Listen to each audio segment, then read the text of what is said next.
Hey guys, welcome to the Banning Liebscher podcast, and it is me again, your favorite sub-host, Becky Johnson, subbing in here for Banning, who is out today. So good to be with you and always share these little nuggets of time. I have an interesting story I want to look at today in the book of 1 Kings.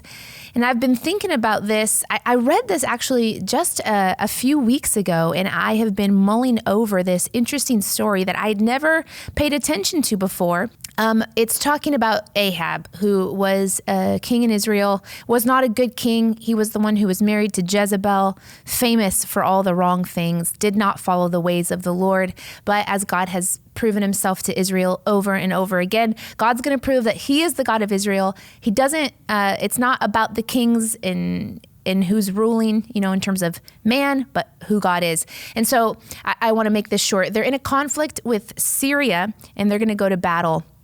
And a prophet comes and tells Ahab, God is going to show you that he is the God of Israel and you will win. Even though you're outnumbered and even though it wouldn't make any sense that you would win against Syria, you're going to win. So that's kind of the context, right? They go to war with Syria and they lose. Syria loses to Israel, to Ahab and his men. And it doesn't make sense because numerically and in terms of equipment and chariots and horses, they are the smaller army. And so what happens here, they lose. And this is what the servants of the king of Syria say. 1 Kings chapter 20, verse 23. And the servants of the king of Syria said to him, they say to the king, their gods, the Israelites' God, they're referring to, their gods are gods of the hills, and so they were stronger than we. But let us fight against them in the plain, and surely we will be stronger than they. And I just stopped there. I thought, oh my gosh, the Syrians lost. They were battling on a hill, literally. And so they say, surely this is why we lost, because the Israelites' gods are the gods of the hills. So if we fight them in the plains, we'll win. And if you read on, they don't, because God is on their side, and the Syrians lose in the plains as well. And I'd never heard this preached on, and I've never heard a message about this, and I just camped there for a while. And something, convicted me in that statement that they say, well, it's the God, their God is the God of the hills. So let's fight them in the plains and see. And so I looked in a bit on that passage particularly and what it's saying, and here's the thing. It was a pagan, heathen tradition to localize the deity. Meaning this is what they did. This is what they knew. God, the gods are they're over a certain area. There's the God of weather. There's the God of fertility. There's the God of the crops. There's the God of the sun. And so the heathen pagan tradition would say, oh, they won because they serve a God of the hills. So let's go down to the plains. Their God must not be the God of the plains. That's a pagan mindset, right? And I thought, how much of the church today, how much do I revert to a pagan mindset when thinking about the Lord? And here's what I mean by that. I localize God to my experience, and I try to make sense of God's power through my experience. Well, first, I'm going to show you how I'm seeing this show up in my own life and in the life of people that I'm observing. Let me tell you what Spurgeon says. Charles Spurgeon, the great preacher, he actually had something to say about this passage here that I love. Many today think that God is a God of hills, but not of the plains. They think that God is the God of the past, but not the present. They think God is the God of the special few favorite, but not the God of all of his people. They think God is the God of one kind of trial, but not another kind. And I thought, that's it. This is why this interesting, obscure little moment is exactly what we can fall victim to if we're not careful. And it's pagan to say, to fall into the belief that he's the God of the few, but not the God of all. He's the God of that past season, but he's not the God of my present season. And it's not that we're saying it. Of course, we wouldn't say he's only the God of this situation, but it's how we act. And if we're honest, it's what we begin to form our belief around. I think this shows up like, my marriage would work out if it was with someone else. He's the God of my marriage when my spouse does this, or maybe if I had a different spouse, but not right now. My kids would respect me if they didn't have this kind of influence. My ministry would be so much bigger if I had a different staff. My finances would be so much more if. It's that kind of thinking, right? This is where it shows up. That is a pagan mindset. He'd be the God of blessing if. He's or the way Spurgeon said it, he's the God of one kind of trial, but not this. And this is what we do. We fall into hard situations, right? We experience loss, we experience difficulty, maybe we experience disappointment, or like the Syrians, they had defeat. And so immediately they say, well, he's the God of the hills, but not the God of the plains.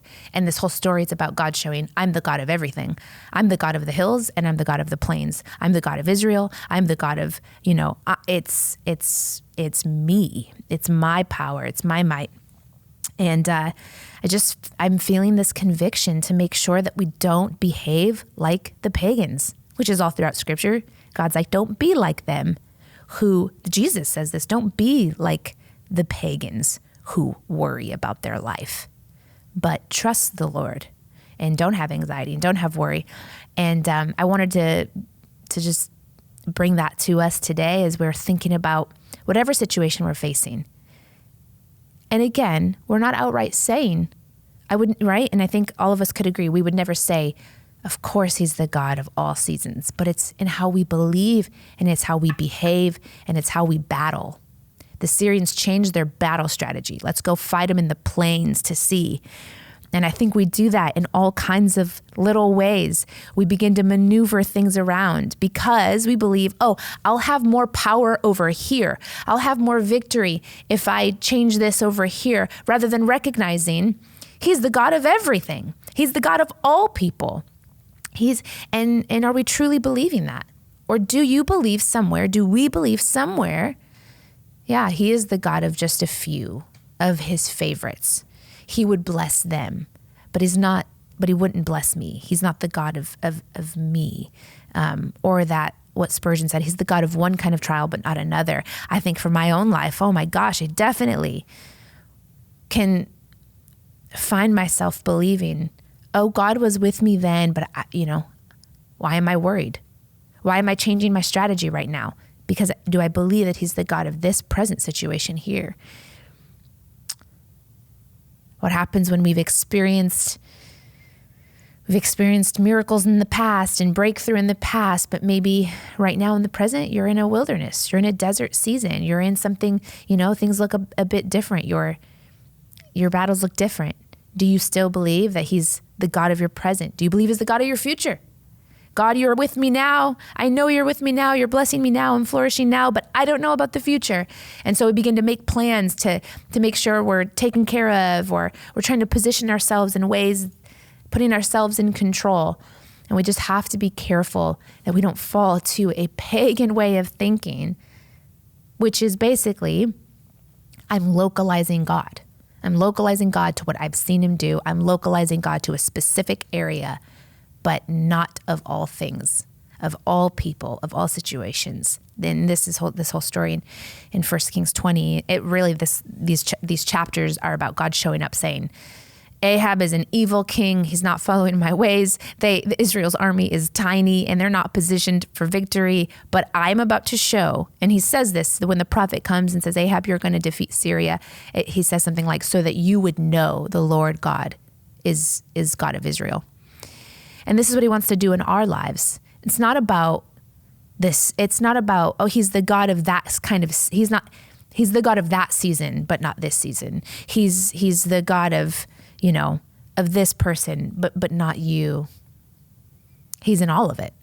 God of the hills and the God of the plains. But we have to be careful that we live in such a way.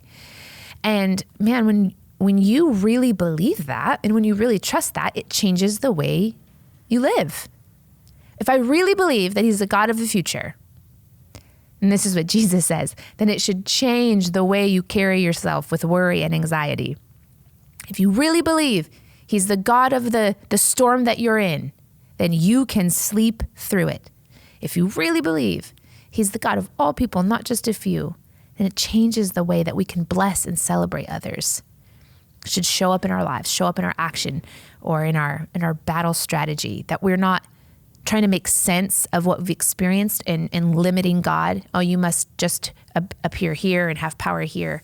But you go, you're the God of everything, of every season, of every person, of every plain and hill and valley that I'll find myself in, so I can position myself in a way that believes that. So let me just challenge us as we go about the rest of our days to really examine your heart there. Examine, what are you facing right now, and what are you believing about God? And does it match the way that you're living?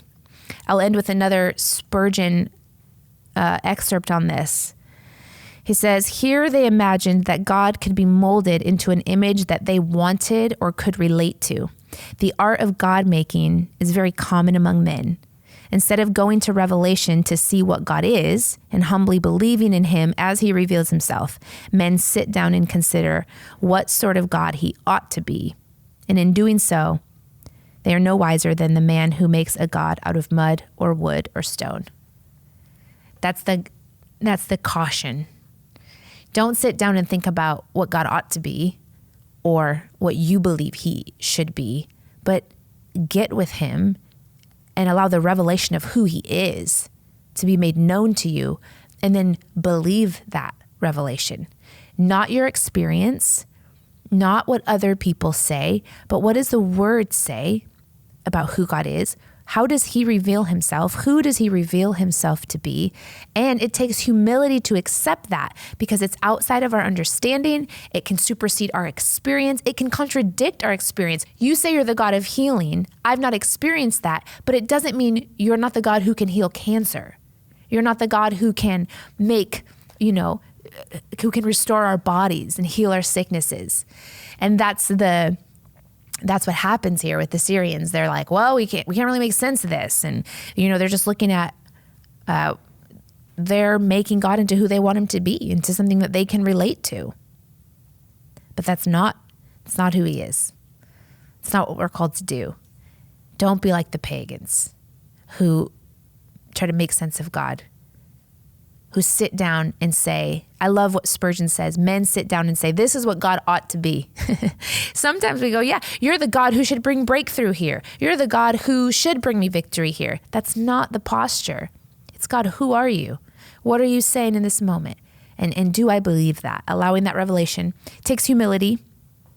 Just coming back to that, we have to humbly accept that God is who he says he is, and he'll do what he said he's going to do. Whether or not we experience it in a certain moment or time doesn't change it. He's the God of the hills. He's the God of the plains. So search your heart today. Be honest. Take an assessment. I feel like I'm always ending these with a challenge, but take an assessment of all the different things you're facing in all areas and facets of your life. Do you believe that God is who he says he is? And he will be. Past, present, and future, the same yesterday, today, and forever. The God of all things, the God who heals, restores, is merciful and long-suffering. It says he doesn't change. There's no shadow of turning in him.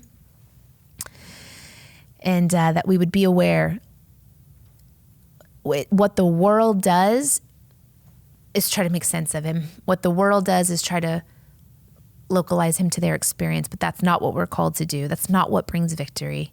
It's 1 Kings chapter 20 for the story if you want to look at that. That's the thing I'm chewing on lately. Always a pleasure to sit down with you guys on the Banning Leapshire podcast. We'll see you next time.